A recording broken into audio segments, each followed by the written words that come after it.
Naghain ng counter affidavit ang showbiz columnist na si OJ Diaz at co-host niya sa online show.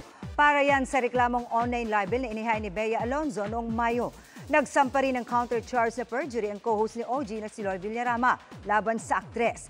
Dahil sa complaint sa affidavit daw ni Bea, pinalalabas na nagsabi si Villarama ng mga mapanirang salita kahit wala naman daw siyang sinabi.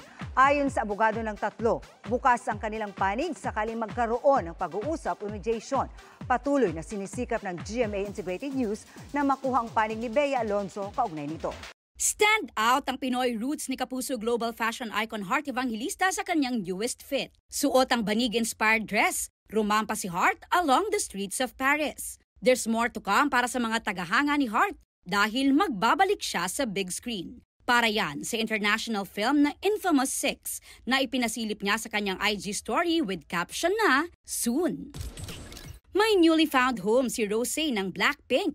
Kinumpirma ng The Black Label na pumirma sa kanila ng kontrata ang singer para sa kanyang solo activities. Naghahanda na raw si Rosé na ma-meet ang kanyang fans with new music at plano rin daw niyang lumahok sa music activities worldwide. How you like that, Blinks? Happy na naman ang Purple Hearts ng BTS Army dahil this July, i-release ang second solo album ni Jimin na Muse. Tungkol ito sa kanyang journey sa paghahanap ng source of inspiration. Ipamamalas din daw sa album ang expanded musical spectrum ni Jimin. Ayon sa Big Hit Music, meron itong 7 tracks kasama ang fan song na Closer Than This na nirelease noong December. May ilalabas din na bagong album ang British rock band na Coldplay. Yan ang Moon Music na nakatakdang i-release sa October. Very eco-friendly rin ang album dahil ang LP nito ay 100% gawa sa recycled plastic bottles. Pero bago yan, i-release muna nila ang single na Feels Like I'm Falling in Love ngayong June. Isa pang hinihintay na comeback, Katy Perry is set to roar again this July para yan sa kanyang single na Woman's World.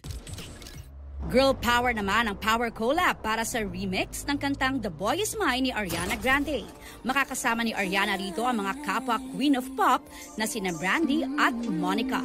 Very excited naman si AG sa kanilang collab. Para sa GMA Integrated News, Aubrey Carampel ang inyong saksi.